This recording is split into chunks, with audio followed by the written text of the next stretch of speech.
The for sale sign faced me like a dare. White post, bright red panel, the phone number in bold black ink. A plastic writer hung crooked under it, move-in ready. Dawn light made the grass look frosted. My breath puffed white.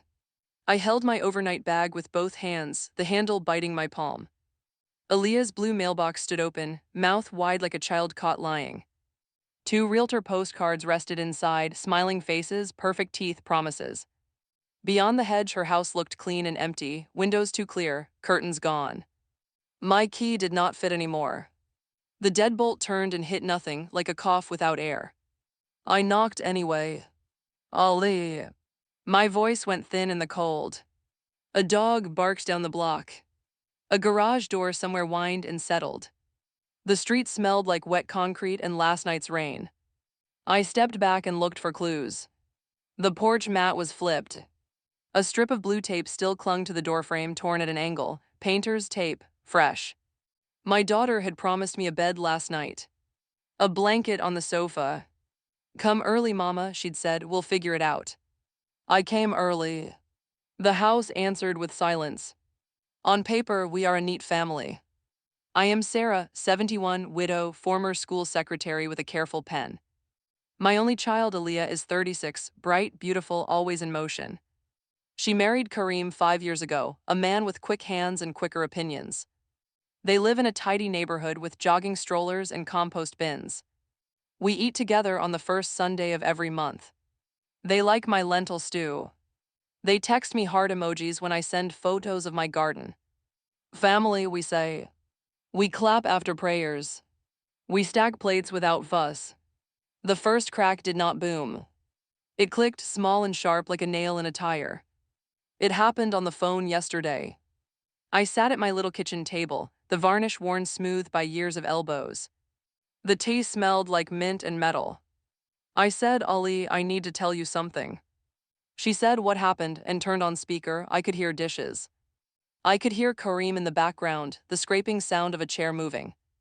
I lost it, I told her. I made my voice slow and plain. All of it. I made a bad investment. The landlord sold the building. My lease ends on Friday. Silence, 1, 2, 3 beats. A cabinet shut, the echo came through the line. Then Aaliyah said too bright, oh mama, you'll stay with us for a while, it'll be fun. Right, Kareem? Kareem said something I couldn't catch. A fork clinked a plate. Aaliyah added quickly, we'll figure it out. I told her I would come in the morning. Early, I said, before traffic. Okay, she said. The kettle clicked off. The house smelled like hot metal and mint. I hung up. The clock on my stove glowed 8:11 p.m. I had lied to my child. A hard lie, cold and heavy as a coin. The truth sat hidden under my tongue like a peppermint I wasn't ready to unwrap. This morning, the wind carried the sharp scent of new paint. Someone somewhere had been busy all night. I set my bag down and pressed my palm to the front door again. The wood was cool. I felt nothing on the other side, no footstep, no shadow. The left flower bed had a rectangle of fresh dirt, darker than the rest. I knelt and touched it, damp. Under the porch mat, I found a realtor's lockbox code scribbled on a sticky note. Buyer's agent 7429. Under that, in Aaliyah's quick slanted hand, keys with Malik. Malik, their real estate friend with the dazzling watch. He had once called me Queen Sarah and kissed my hand like a joke. I never liked him. I walked around the house. The side gate gaped, latch swinging loose. In the backyard, the patio chairs were gone, leaving pale squares on the concrete like ghost furniture. A rust mark showed where the grill had been. I cupped my hands to the kitchen window. Inside, the counters were bare. A lone lemon sat on the sill, shriveled skin like wrinkled leather.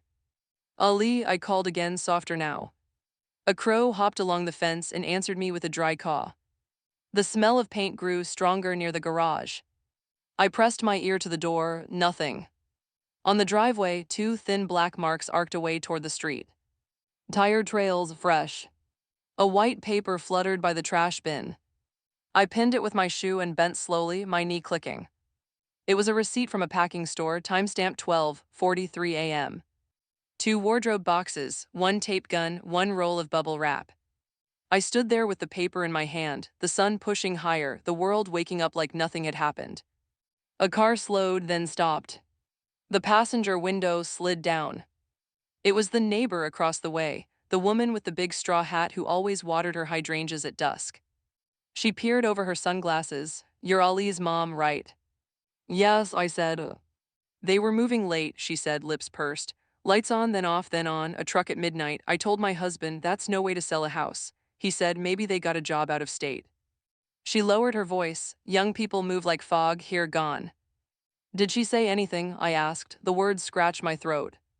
The woman tilted her head. "She waved a little yesterday. The man, the husband," he said. "Early bird gets the offer." I didn't understand.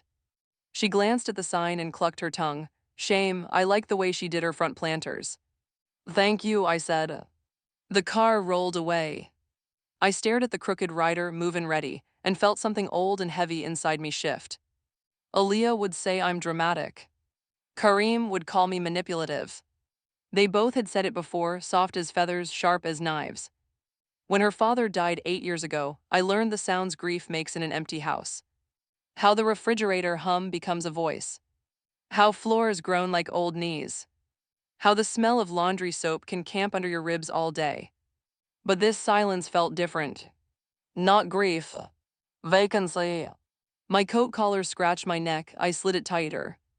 I picked up my bag and set it down again. My fingers shook. I tried Aaliyah's number. Straight to voicemail. Her recorded message was chirpy and fast. "Hi, it's Ali. Text me, I'll call back." I didn't leave a message. I stood in that tidy yard with the scent of paint and damp soil, and I waited for a feeling to tell me what to do next. A sparrow landed on the signpost and balanced, tipping side to side. I wanted to laugh, I didn't. I could tell you about Aaliyah at 8, coming home with knees bloody and a fist full of dandelions for your tea, mama. At 13, when she slammed her door and cried because a girl at school said her lunch smelled too strong. At 19, when she called at midnight from her dorm to say, "He broke my heart and I hate all men forever," and I drove 40 minutes with a bag of tomato soup and a sweater he'd never seen. I could tell you how she said on her wedding day, voice shaking, "Thank you for loving me even when I'm impossible," and I kissed her forehead with lipstick that never quite came off the veil. But I will tell you instead about last spring. We were at a brunch place she liked, brick walls, too loud, the smell of syrup and espresso heavy in the air. She cut her pancakes into tidy squares and said, "Kareem and I are manifesting a bigger house this year. We're moving into the next phase." "I'm happy for you," I said. "My phase is new plants." She laughed big and careless, then she leaned in and dropped her voice. "And mama, promise me you won't do any sudden things, you know." "Sudden things?" "Like changing your mind, or moving, or getting a pet. Kareem doesn't do surprises." "I am 71, I said. "My surprises are naps." She reached across the table and patted my hand. "You know what I mean." I smelled her perfume when she moved, warm vanilla. Later, when the bill came, she let it sit in the middle of the table a heartbeat too long. "I paid." A car door clicked somewhere behind me now, bringing me back to the yard. A delivery driver jogged up the sidewalk with a slim box under his arm. He glanced at me. "For Collins." He read the label again, frowned. "No one home." "No," I said. He shifted his weight. "Signature required." I took the pen. The box was light as a promise. He left. I studied the label. The return address read Everbright, title in escrow. I turned the box over. Something rattled inside softly. I tore the strip. Inside sat a neat folder, a set of shiny house keys on a ring and a note. "Congratulations on your quick close. Lockbox code 7429. Welcome package enclosed, Malik." Heat rose to my face, then dropped, leaving me cold. The K's were stamped new owner in tiny letters. I resealed the box with trembling hands and slid it under my arm like a baby I did not want. I took one last look at the lemon on the kitchen sill through the clean glass. I walked back to the sidewalk. The signpost creaked in the wind. I had lied to test my child's love. I had told her a story about losing everything so I could learn what I already feared I knew. But the truth was bigger than my lie. It was this. 3 weeks ago, a letter arrived with an embossed seal and a number too large to fit in my mouth. $5 million. An inheritance from a cousin who never married, who had no children, who had once said at a barbecue in 1999, If I ever make it big, Sarah, I'll buy you a house with 2 kitchens. He never bought me a house.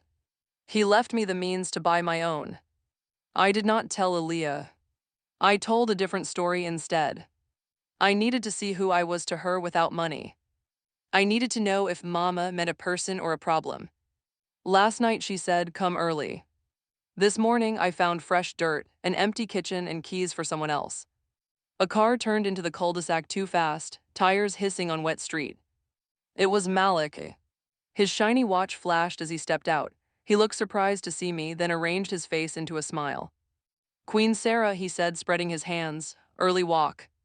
I held up the escrow box. These came wrong delivery. He tilted his head, eyes sharp. Yes, we had a great offer, cash, quick. When? I asked. Last night, he said. Ali called me at 10, said they were ready for their next phase. Phase, the word felt like a door shutting. Where are they? I asked. He shrugged. You know, young folks, always moving. They said they'd text. Their phones are off. Must be driving, he said, easy as oil. I nodded once, my fingers tightened around the box. Hey, he added, lowering his voice, friendly, at least you won't have to worry about, you know. He glanced at my overnight bag, crowding them. I watched a cloud slide over the morning. The light went flat. He lifted the crooked rider and straightened it. Movin' ready, he read aloud, pleased with himself. Beautiful, right? I said nothing. He cleared his throat. You take care now, Queen Sarah. He drove away, music thumping. The bass rattled the sign chain. I stood again with the wind on my face and the scent of paint in my nose. Somewhere, a wind chime tittered like gossip. A minivan slowed, a woman inside pointing at the sign, excited. New families were already circling. I put the box on the porch step, smoothed the tape like you smooth a blanket on a baby that isn't yours, and took out my phone. I opened my banking app. The number looked unreal, it always did. I opened my notes. I typed 3 lines. 1. Find a place with light and quiet. 2. Call Dr. Lopez Therapy. 3. Draw up a fund, priority older women left behind. I deleted 4. Call Aaliyah and press the back button hard. A breeze lifted the corner of the sticky note on the lockbox. It fluttered like a small white flag. I picked up my bag, the strap dug into my shoulder. My knees ached the way weather warns old bones. Across the street, the woman in the straw hat waved once, tentative. I waved back. My hand looked steady. I took 2 steps, then stopped. Something plastic glinted in the grass under the hedge. I crouched slowly and pulled it free. It was a luggage tag. Clear sleeve, paper insert. ALIYH Collins. Flight 6 to 10 a.m. Destination, Phoenix. My breath snagged. On the back, in crooked black ink, Kareem's handwriting, I knew it, a note. Don't answer her calls, we'll deal with it later. I stood with the tag in my hand, the wind pressing my coat against my body like a second skin. I had my answer, but the tag raised a new question so sharp it made my gums ache. If they could run this easy, this fast, after one hard phone call, what else had they already planned to take from me? The first time I ever saw disappointment in Aaliyah's eyes, she was 10. She made me a Mother's Day card out of cereal box cardboard and glitter glue. I'd been late coming home from the night shift at the clinic. My hands still smelled faintly of antiseptic, my shoes of old linoleum. She held the card out proudly. Do you like it, Mama? It said in pink marker, You're my forever home. I smiled, hugged her tight, and whispered, always. But behind her shoulder, the sink was piled high, and my eyes stung with exhaustion. I remember thinking, I hope she never has to work this hard to stay loved. Years later, I'd learned that she mistook my tiredness for disinterest. That was the first seed, small and visible, of our distance. After her father died, I tried too hard to fill the silence. I cooked too much, called too often, gave advice like vitamins she never asked for. She wanted space, I gave affection. She wanted independence, I gave reminders. We fought in quiet ways, a pause too long after hello, a sigh at the wrong word. When she married Kareem, I told myself to trust him. He was polite enough, all smooth smiles and tidy shirts. But his compliments never landed right, they sounded rehearsed. At dinner one night, he lifted his wine and said, You did well raising her, Mrs. Collins. She's smart enough to know when to invest and when to let go. He winked. Aaliyah laughed too quickly, as if to erase the chill that settled in my chest. I didn't like the way he said invest. A few years later, when I decided to sell my old house, I offered to give her part of the profit. She refused or pretended to. Mama, keep it, she said, waving her manicured hand. We're fine, really. But 2 months later, Kareem called me himself. Ali didn't want to ask you, but the market's tough right now. Could you help with a down payment? Temporarily, of course. Temporarily turned into permanently. I gave them $60,000. They bought the house I stood in front of this morning. She sent me a text with a photo of the sold sign and 3 heart emojis. No call. No thank you dinner. Just hearts.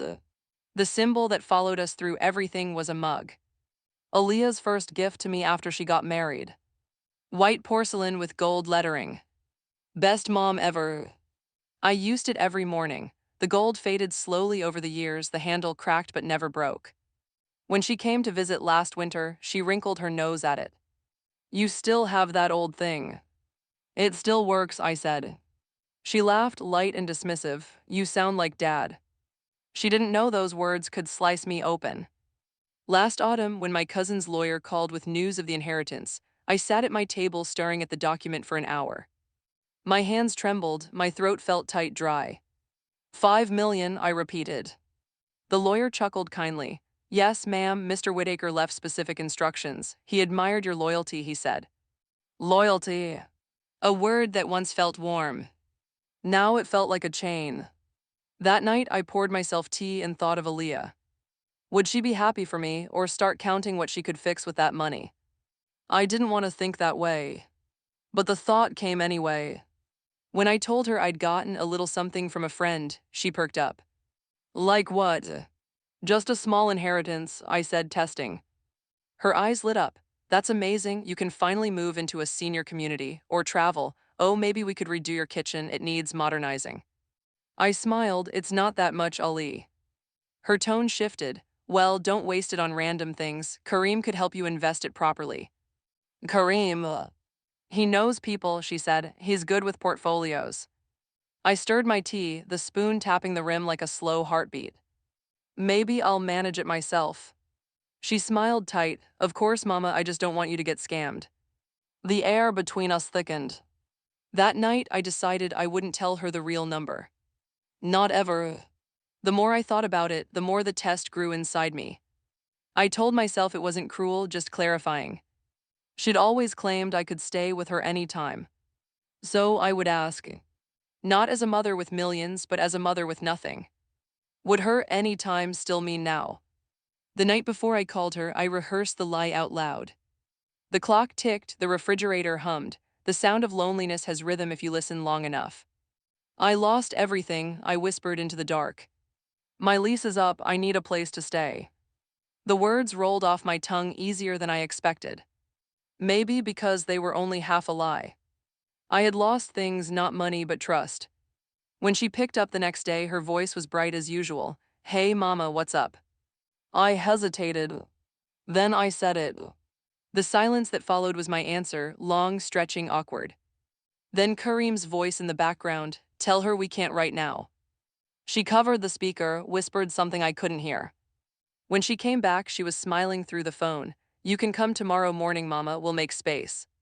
Her words sounded soft, but something behind them rattled. That night, I packed my old suitcase, the blue one with the loose zipper. The one I'd used on family trips when Aaliyah was little. It still smelled faintly of cedar and fabric softener. I folded my clothes carefully, tucked my medication bottles into a side pocket, and added the mug. It didn't fit well, I wrapped it in an old sweater. I looked around my apartment, bare, rented, small, and felt something closing. Not grief. Not guilt. Resolve. Tomorrow, I'd know the truth. And now, standing outside her empty house with that luggage tag in my pocket, I knew. But back then, just before the test, I still believed in her promise.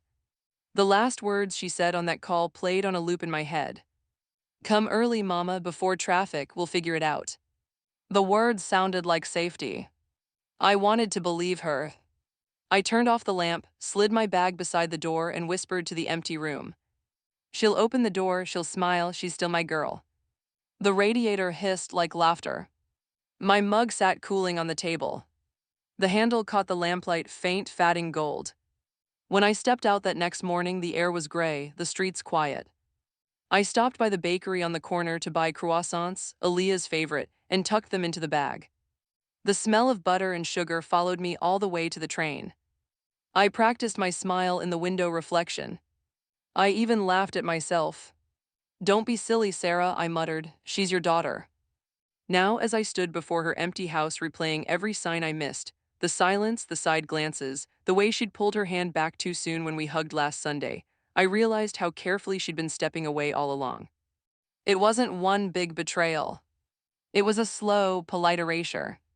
Like someone editing a photo, one pixel at a time until the mother disappears completely. I walked toward the corner and sat on the low brick wall of the neighbor's yard. My phone felt heavy in my hand. I scrolled through old messages. "Ali, happy birthday, mama, dinner soon." "Ali, love you." "Ali, busy this week, talk later." And then nothing. I thought about the time I sent her an article about saving money for retirement. She replied, "That's cute." Cute. My fingers tightened around the phone. Maybe she had always loved me in the easiest version of love, the one that doesn't ask for sacrifice. I pulled out the luggage tag again. The ink on Kareem's handwriting had smudged a little. "Don't answer her calls." 3 words. Enough to end a lifetime of devotion. I stared at them until the letters blurred. Then, somewhere deep inside, a new thought formed. A thought that wasn't bitter or broken, just clear. If Aaliyah could choose distance so easily, I could choose it too. But before I walked away, I wanted to see her one more time. Not to beg, not to shout, just to look her in the eyes and say, "I see you now." I texted Malik. "Where did they go, Malik? I need to deliver something they left behind." 3 dots blinked, then his reply came smooth as oil. "Phoenix, temporary, said they'll settle soon." Phoenix, desert, dry heat, no roots. Of course. I looked at the empty house one last time. The lemon on the windowsill glowed like a tiny sun. That was the moment I made my choice, the one that couldn't be undone. Not the lie, not the test, but what came next. I would find them, and I would make them look at what they had done, not because I needed their love, but because I needed to stop begging for it. The flight to Phoenix left before sunrise. The airport smelled of coffee and disinfectant, the kind of smell that makes you feel both safe and alone. I wore my beige coat, the one Aaliyah used to tease me for. "You look like an oatmeal cookie," she'd say, laughing.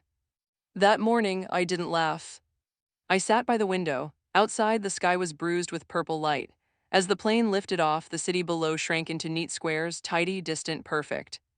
Like a memory you can't quite touch. In my bag sat the new mug I'd bought at the gift shop. White porcelain, gold letters. The same words as before, "Best mom ever." Still shiny, still unbroken. Phoenix was dry heat and harsh sun.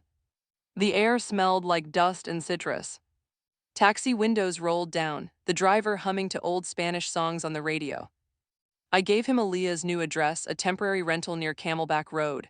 Malik had texted it to me before sunrise. They'll be there this week, maybe longer. The closer we got, the more unreal it felt. Rows of identical houses, gravel lawns, cactus gardens, all bleached and quiet. It was the kind of place where nothing bad was supposed to happen, because everyone pretended it couldn't. When we stopped, I saw her car first.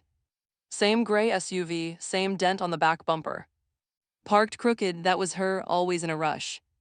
I paid the driver, gripped the handle of my suitcase, and walked toward the house. The blinds were half closed, the porch smelled faintly off bleach. I knocked once. Nothing. Again. A sound, movement inside, a pause, then footsteps.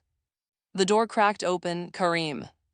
He looked startled, then annoyed, then something else I couldn't name. "Sarah," he said flatly, "how did you?" "Where's my daughter?" He sighed and opened the door wider. Aaliyah stood behind him, barefoot, in a long t-shirt, hair tied in a knot. Her face went pale. "Mama." The word sounded small, uncertain, like she hadn't used it in a while. "Hello, Aaliyah." I stepped inside. The air conditioning hit my skin, cold, sharp, impersonal. The living room was cluttered with open boxes and half-unpacked suitcases. A stack of takeout containers on the counter, a faint smell of onions and regret. I placed the mug on the table. Housewarming gift, I said. She stared at it like it might explode.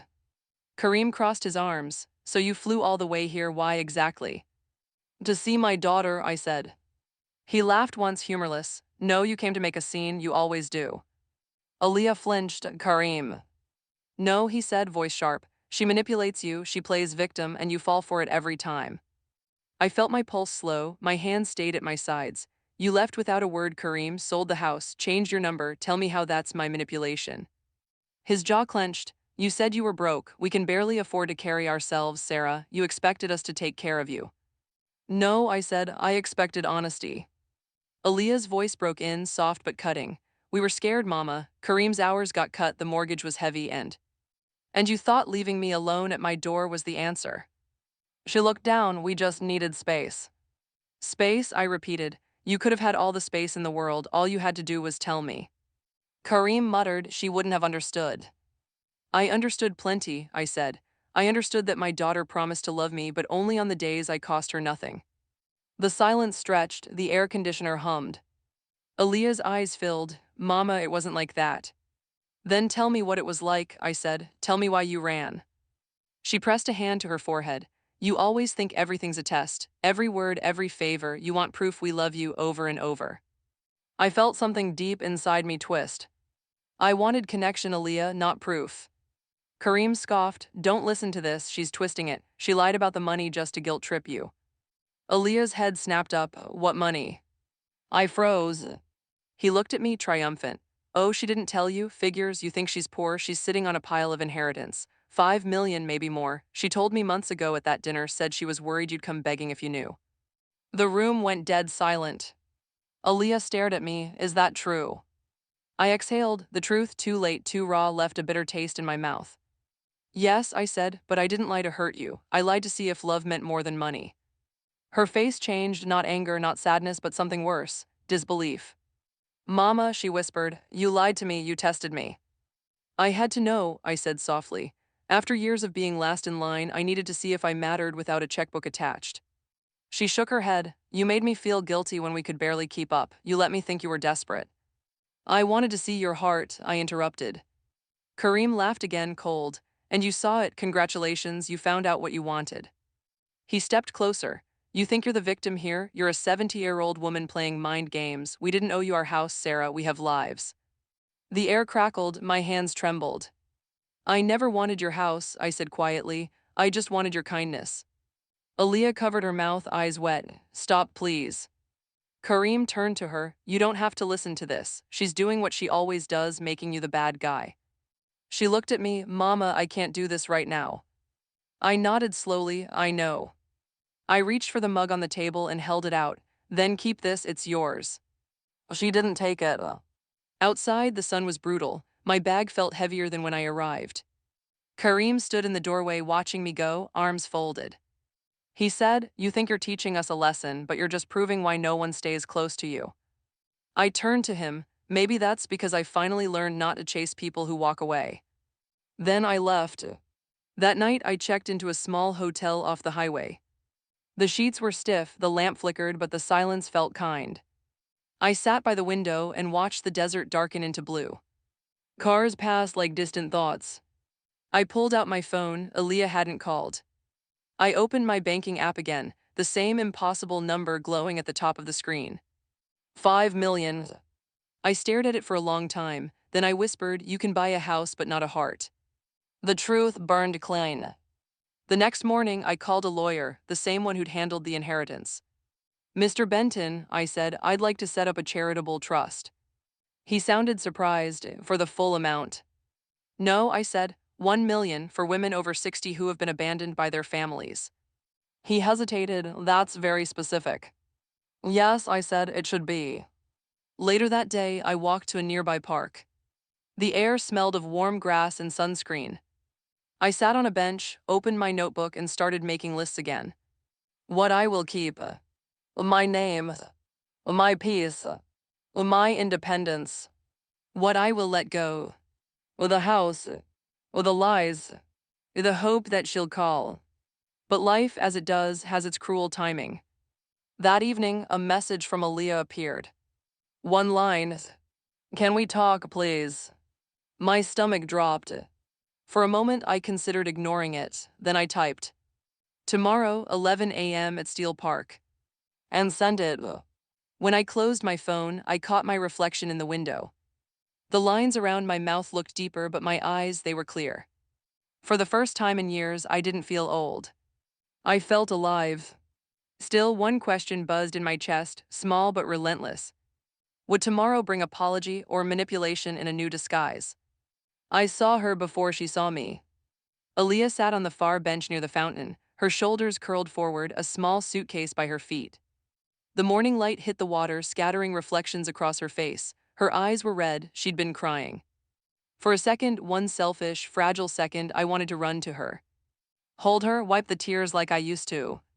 Pretend nothing had broken. But I didn't move. Because pretending is what had broken us. I took a slow breath, straightened my spine, and walked over. The sound of gravel crunching under my shoes made her look up. "Mama," she said, her voice cracking. I sat on the bench beside her, leaving a polite distance. "You said you wanted to talk." She nodded, twisting her hands together. Kareem left. I blinked. When? "Last night," she whispered. "He said he couldn't handle the stress, the money, the house, me." Her voice faltered. "He took his things and went to his brother. He said I was turning into you." That last part hit like a thrown stone. I turned toward her slowly. "And what does that mean, Aaliyah?" She swallowed hard. "That I'm controlling, that I make people feel guilty for not doing what I want." The breeze rustled the trees. The fountain hissed and gurgled behind us. "Do you think I make people feel guilty?" I asked. She hesitated. "Sometimes you give so much, Mama, but it comes with weight." "Weight. Expectation."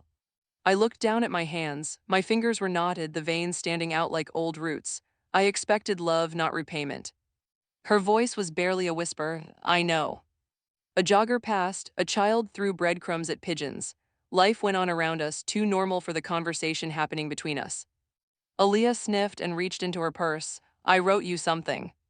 She handed me a folded letter. The paper was soft at the edges, smudged with fingerprints. "I didn't open it. You could have just said it." "I can't," she said. "Not all of it. I'll start crying." I sighed. "You're already crying." She laughed weakly. "You always say things like that." "Things like what?" "Like truth without a pillow." I looked at her then, really looked, the hollow under her eyes, the tremor in her lip. The daughter I'd raised to be strong looked small. "What do you need from me, Aaliyah?" Her gaze met mine, raw and direct. "Help." "With Kareem?" "With money," she said. "I'm behind on the mortgage. He drained our joint account before he left. I can't afford the new place either. I just need something to start over." The air left my lungs. "So this," I said slowly, "this talk, it's about money again." She shook her head fast. "No, it's about us, but I can't lie, Mama, I do need help." I pressed my palms together. My nails dug into my skin. "You know when I told you I lost everything, you didn't ask how. You didn't ask if I was hurt. You just promised to figure it out." She wiped her eyes. I panicked. "Kareem said we couldn't afford another mouth in the house." "So you sold it," I interrupted. Her silence was confirmation enough. I leaned back against the bench. The sky above was painfully blue. "Do you know what broke me that day?" She looked up. "It wasn't the for sale sign," I said. "It was the lemon on your kitchen window. You left it there. Just like that, small, dry, forgotten. That was me." Aaliyah covered her face. "I'm sorry." "I don't want sorry," I said. My voice cracked, but I kept it steady. "I wanted you to see me before I became invisible." She reached for my hand, but I didn't move. "I made a mistake," she said. "I believed Kareem when he said you were testing me. He said you were manipulative, that you use guilt to make us look bad. I believed him." "Why?" "Because it was easier than believing you. Stopped trusting me." I turned to her. "But I hadn't. I wanted to believe in you so badly. I lied to find proof of love. That's not pride, Aaliyah. That's desperation." She cried harder, shoulders shaking. "I messed everything up, and now I have nothing." The old me, the mother who always rescued, who always forgave too soon, wanted to reach over and fix it. But that woman had been buried under too many quiet betrayals. "You do have something," I said softly. "You have a choice." She looked up. "What choice?" "To start again, without using my name or my money as a lifeline." Her mouth trembled. You'd really let me drown. I took a deep breath. The smell of cut grass filled my lungs. If saving you means losing myself again, then yes. She looked stunned, hurt flickered across her face. You're serious. I am, I said, because this begging, this guilt, it's a cycle. You run, I chase, you fall, I fix, it ends today. Her eyes filled with fury now. So what, you'll just keep your millions and let your daughter struggle? I nodded slowly, yes. The word echoed between us like thunder. She stood abruptly, packing in front of the bench. You don't mean that. I do. Mama, you're not like this. You're kind, you're generous. I was generous, I said, to everyone but myself. A long silence fell. Aaliyah sat again, trembling. You really did inherit that much. I nodded, 5 million, enough to help a lot of people. Her eyes widened, so why not me? I met her gaze because love is not earned by blood or shared bank accounts. It's earned by truth, and you failed that test when you left me standing outside your house. She opened her mouth, closed it, then whispered, I thought you'd forgive me. I have, I said quietly. Forgiveness doesn't mean access. Her voice broke, then what am I supposed to do? Live better than you did yesterday, I said. Learn what loyalty feels like when it costs something. For a long time, neither of us spoke. Then she asked, so what did you do with it, the money? I started a fund, I said, for women like me, older, forgotten, thrown aside by family. It's called the Second Bloom Foundation. Her eyes glistened. You built a charity out of our failure. No, I said, out of my survival. Aaliyah let out a long, shaky breath. I wish I'd known how to love you right. You still can, I said, but not with apologies, with time, with honesty. She nodded, wiping her eyes again. I don't want your money, she said. Not anymore, I just want you to believe I can change. I believe you can, I said. I just don't believe you have, not yet. Her lips pressed together, then I'll prove it. I smiled faintly, that's what I said once. The wind picked up, carrying the faint scent of oranges from the trees nearby. We sat there until the shadows grew longer. Finally, she stood and picked up her suitcase. I'll go, she said softly, but I'll write and maybe one day you'll want to read it. I nodded, maybe. She hesitated, do you still love me? I looked at her, the child, the stranger, the mirror of my mistakes. Always, I said, but I've learned that love without respect is just pain with good manners. Tears spilled down her cheeks, but she didn't reach for me again. She turned and walked away, suitcase wheels humming against the path. When she disappeared around the corner, I felt the strangest mix of grief and relief, like exhaling after holding your breath for too long. The sun dipped lower. I sat there until the park emptied. Birds settled in trees, the fountain quieted. When I finally stood, the bench creaked beneath me, old, worn, reliable. I touched the spot where her suitcase had rested. Then I whispered, goodbye, my girl, find yourself. It came on a Monday morning. The sky was gray, the kind of color that hums with quiet warning. I'd just made tea when I heard the mailbox clatter. I wasn't expecting anything, bills were online now. No 1 cent letters anymore, except companies pretending to be personal. But this one had my name in handwriting I knew like my own heartbeat. Sarah Collins. Written in blue ink, her loops wide and rushed, the way she used to sign field trip forms in high school when we were late for the bus. I held the envelope without opening it. The paper felt warm from the morning sun. The smell of ink, faintly floral, my daughter still used scented stationery. That alone almost broke me. I set the mug down carefully. Steam fogged the counter. For 5 minutes, I just stared at the envelope, running my thumb along the seal. Then I tore it open. Inside was a single sheet of lined paper, folded twice, creased and smudged at the corners. Her handwriting filled the page, messy, emotional, alive. Mama, I don't deserve for you to read this, but I hope you will. You were right, I didn't love you right. I loved you in the way that was easy for me, not the way you needed. I confused comfort with care, and I let Kareem convince me that strength meant independence from you. I'm sorry for that. For every eye roll, every sigh, every time I made you feel like a burden. You were never a burden, Mama. You were the person who gave me everything and I gave back silence. I don't want your money, I don't want the house. I just want a chance to become someone you can be proud of again.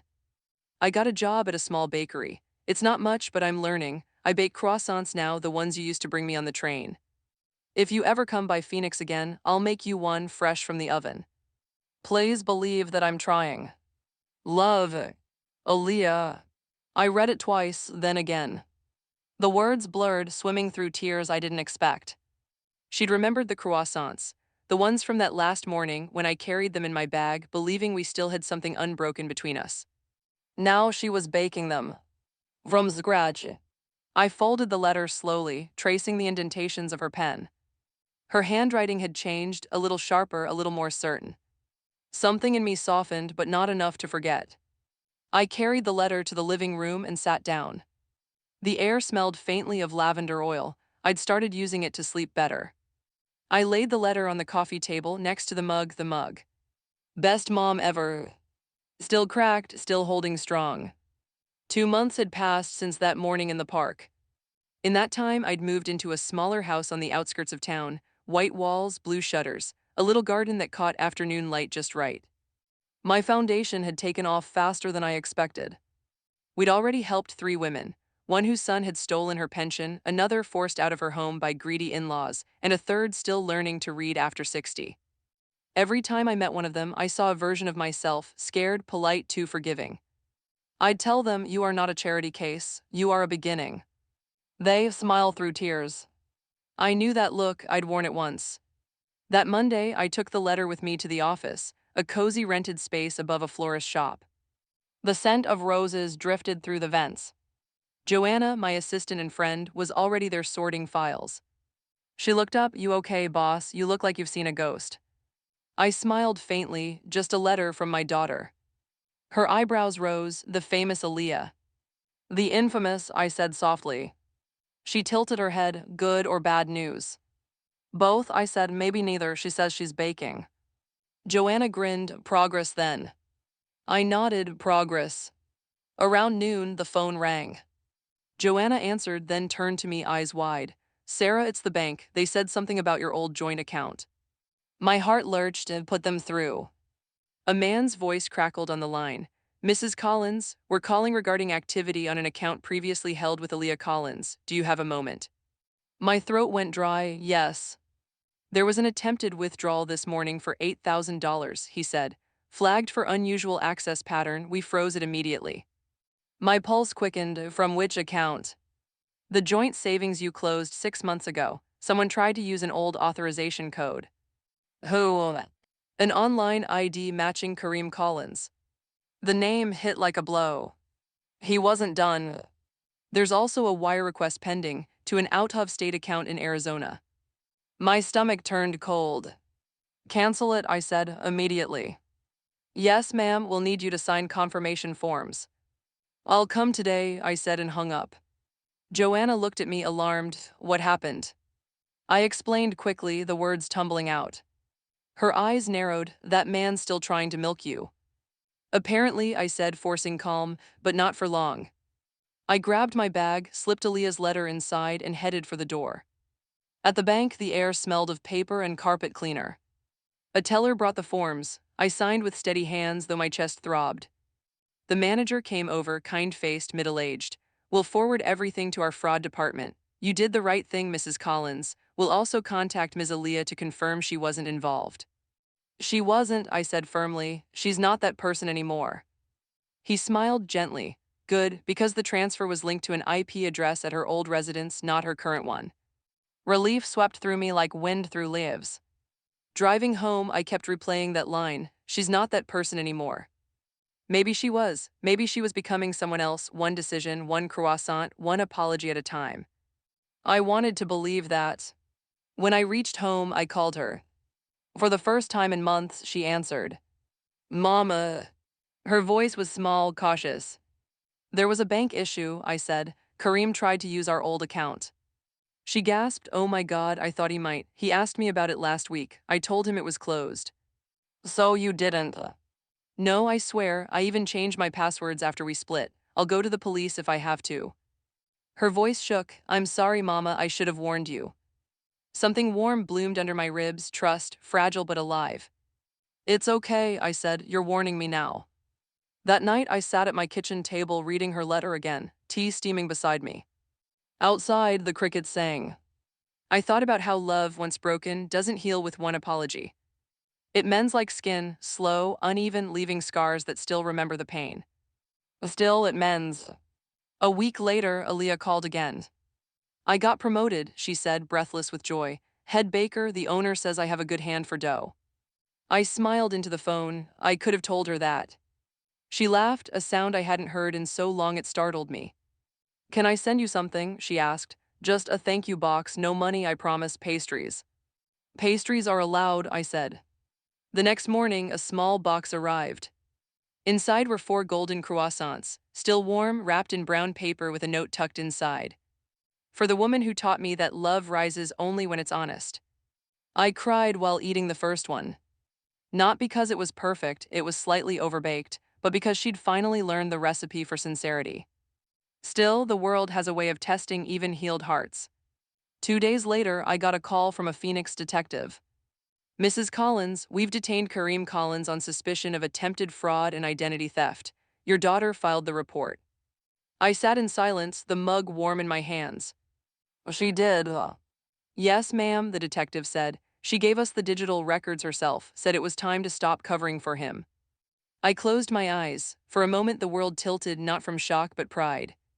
She had finally chosen truth over comfort.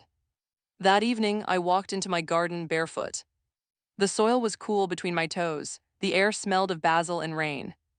I looked up at the darkening sky and whispered, "You did it, Aaliyah." The porch light flickered on, catching the cracked gold letters on my mug. Best mom ever. Maybe not the best, but maybe the bravest. The envelope felt heavier than the last one, official, thick, stamped with a small red emblem at the corner. MARICOPA County Court System. And underneath, in Aaliyah's familiar slanted handwriting. Mama, please don't be scared when you open this. I sat at the kitchen table for a long moment, fingers resting on the paper. The light outside was golden, the kind that made dust sparkle in the air. But inside me, something cold and cautious began to stir. I broke the seal. Inside was another letter, handwritten, yes, but also a folded document. Court papers. Mama. I filed for a restraining order against Kareem. He's been calling me, showing up at work, trying to get me to withdraw the charges. He even said you change your mind if he talked to you first. I didn't want to tell you, but the police said I should make it official before he tries anything worse. I'm safe, I promise. My boss knows and I'm staying with a coworker. But if he contacts you, don't engage, don't let him in, he's desperate now. I'm sorry for dragging your name into this again, Mama. But I had to tell the truth this time, even if it cost me everything. Love, Aaliyah. I read it twice before I noticed the faint grease stain at the corner from her hand, maybe after a long baking shift. My daughter, the same girl who once ran from truth, was now the one standing up for it. My first reaction wasn't fear, it was pride. Then, immediately after, dread. Because I knew Kareem. He didn't like losing control. That evening, I kept my phone close. I triple-checked the locks, something I hadn't done in years. The night pressed against my windows, thick, quiet watching. At 9:47 p.m., my phone buzzed. Unknown number. I froze. The sound felt too sharp, like glass against metal. I picked it up. Static, then breathing. Then his voice. Mrs. Collins. Low, controlled. Polite the way poison is polite. I said nothing. He continued, Aaliyah, making a mistake. You know that, don't you? I held the phone away from my ear, like distance could protect me. She's confused, he said. You've always filled her head with guilt. Maybe now you're happy she's miserable. I could hear his anger building, the sound of someone who's lost the game but refuses to admit it. Finally, I spoke. You need to stop calling this number.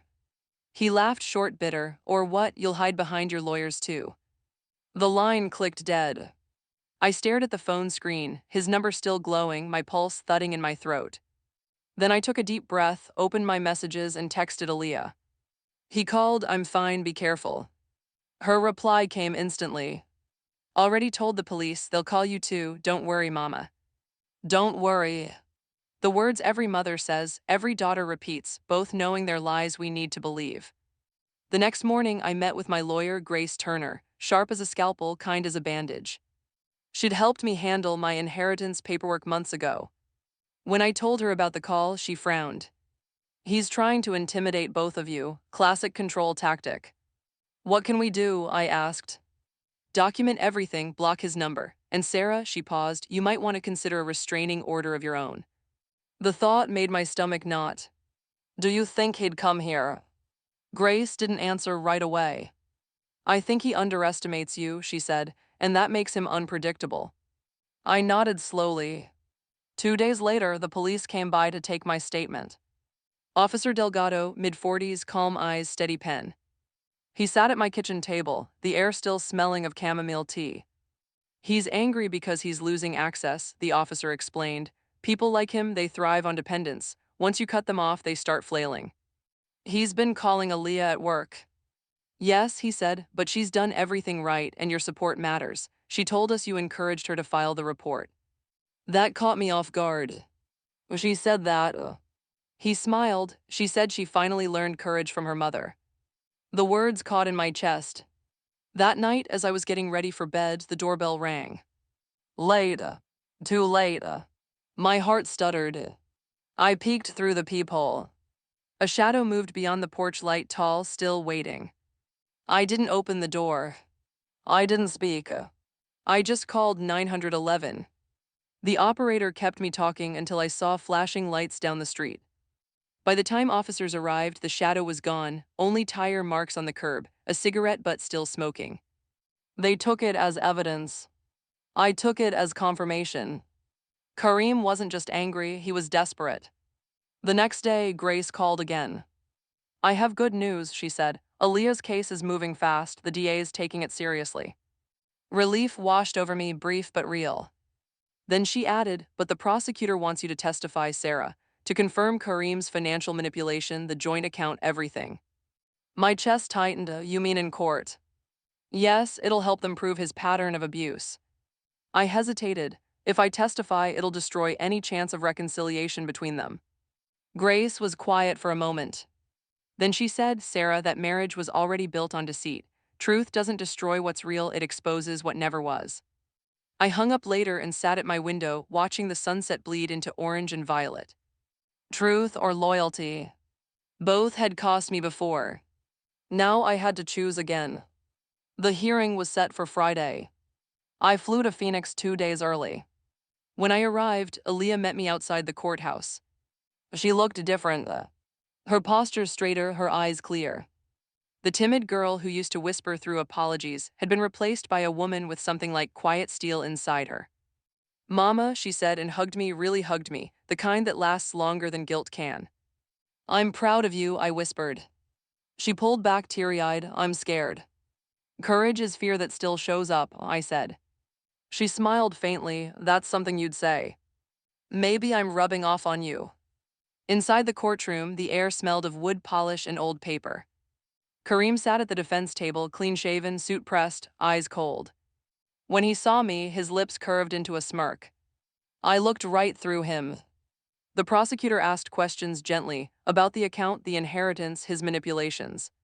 I answered clearly. Every word felt like peeling off another layer of the past. Then his lawyer stood. Mrs. Collins, you've admitted to deceiving your daughter once before, haven't you? Yes, I said. So how can we trust your word now? Because I'm not lying to protect anyone anymore, I said. The courtroom went silent. Even Kareem's smirk faltered. Aaliyah glanced at me from her seat. Her eyes said thank you without words.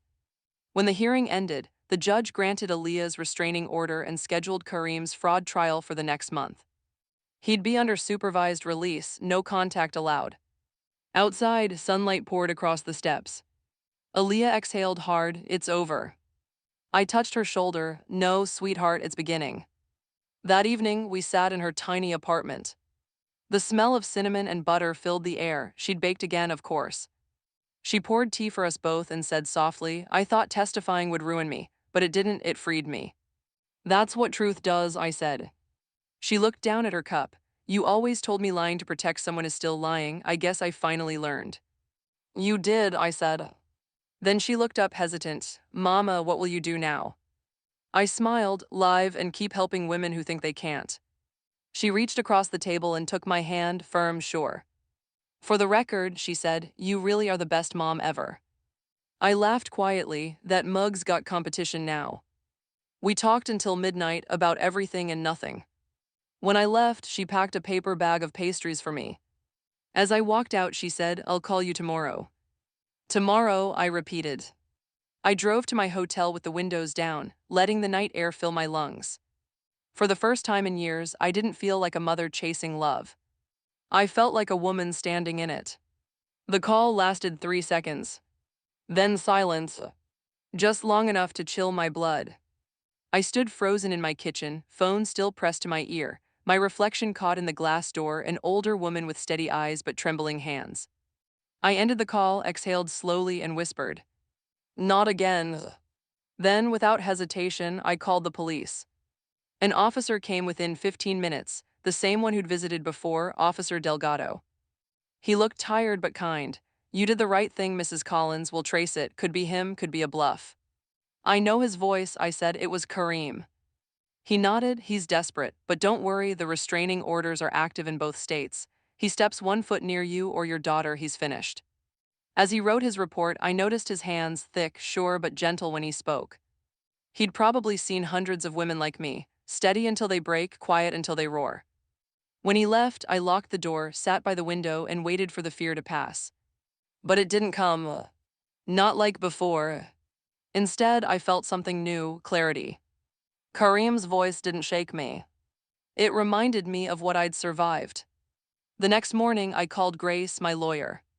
"I want to finalize my estate documents," I said. "No loose ends." She hesitated. "Are you sure you want to think about that now?" "Yes," I said, "it's time." Within a week, I signed everything: the will, the trust, the foundation's bylaws. My money would continue helping women long after I was gone. No one, not even Aaliyah, would have to protect it. When I sealed the last envelope, Grace smiled. "You've turned every wound into a wall of strength," she said. I smiled back. That's what mothers do. Aaliyah came to visit the following month. She stood in my doorway with a box of pastries and 2 mugs, new ones, identical, both white with gold lettering. "Best mom ever." "I think we can share the title now," she said softly. I laughed, a real laugh this time. "Come in, Baker." She stepped inside, looking around the small house. "It's beautiful, Mama, cozy." "It's mine," I said simply, "every inch." She nodded, understanding exactly what that meant. Over tea, she told me about her new life. The bakery was expanding. She'd been offered a managerial position. She was saving money for her own apartment. And she'd been going to therapy. "For the first time, I'm learning how to be honest without being cruel," she said. "That's the hardest kind," I told her. She smiled. "I know." We sat in silence for a while, steam rising between us. The smell of butter and sugar hung in the air, sweet, forgiving. After lunch, she reached into her bag and pulled out a folded newspaper. "Did you say this?" On the front page was an article. "Man sentenced to 3 years for financial fraud and harassment." Kareem's photo stared back, gray suit, empty eyes. My stomach tightened. "He tried to contact me again before sentencing," she said quietly, "but I didn't answer. I deleted his messages. It felt good." I touched her hand. "That's growth, baby, real growth."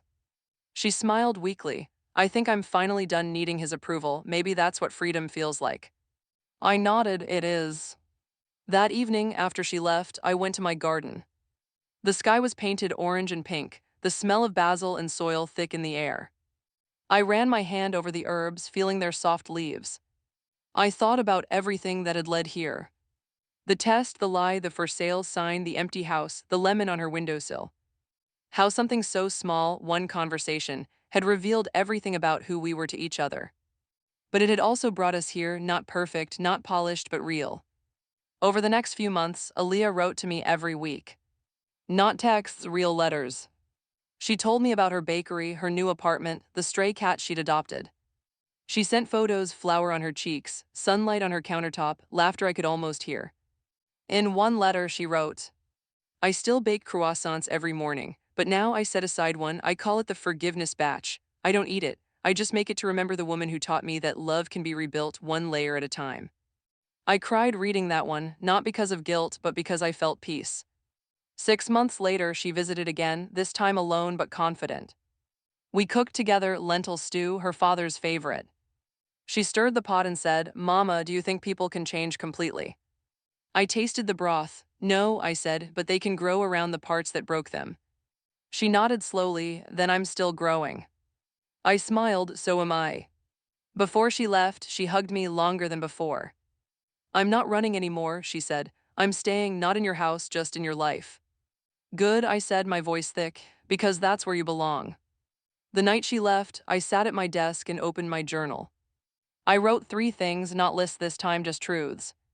1. Love is not proof, it's practice. 2. Family without respect is captivity. 3. Letting go isn't rejection, it's release. Then I placed her newest letter beside the old one, side by side like a before and after. The ink looked the same, but the heart behind it was. Months passed. The foundation grew. We held workshops for women learning to manage finances and self-worth in the same breath. One afternoon, a woman named Maria hugged me after a meeting. "You saved my life," she said. I shook my head. "You saved it, I just handed you the pen." When she left, I sat in the empty hall, thinking how every heartbreak I'd ever endured, even my own daughter's betrayal, had carved room for this purpose. Sometimes loss isn't the end of love. It's the beginning of freedom. A year to the day after I found that for sale sign, Aaliyah invited me to Phoenix. Not to talk about the past, to celebrate her new bakery. She called it Second Bloom. When I walked in, the smell of fresh bread and citrus filled the air. Behind the counter was a framed photo, me, Aaliyah, and her father, smiling from a decade ago. Next to it, a small sign read, "Inspired by the woman who taught me that love can start again." She handed me a pastry, warm, flaky, perfect this time. I bit into it and laughed. "You finally got the recipe right." She grinned, "Took a while." That night, I stood in her shop after closing. The air was thick with the smell of butter and hope. She leaned against the counter beside me. "Do you ever wish you never tested me?" she asked. I thought for a long time. Then I said no, because the test didn't break us. It showed us what needed breaking. She smiled softly. "I'm glad you didn't give up on me." "I almost did," I admitted, "but you made sure I didn't have to." We stood there in the quiet, 2 women who had finally learned that love wasn't about rescue, it was about recognition. When I got home that night, I placed one of her croissants on my table beside my old mug. Then I whispered to the empty room, "You did good, my girl." The silence that followed didn't hurt anymore. It felt like peace. The scar. I still keep that cracked mug. The line down its side catches the light every morning. It reminds me that strength isn't what stays unbroken, it's what holds even when it cracks. Love without boundaries is not love, it's surrender. And forgiveness without truth is just a bandage overwrought. Real love, the kind that lasts, demands honesty even when it hurts. What would you have done in my place? Would you have told the truth or protected the lie? Tell me in the comments, and don't forget to subscribe for more stories like this.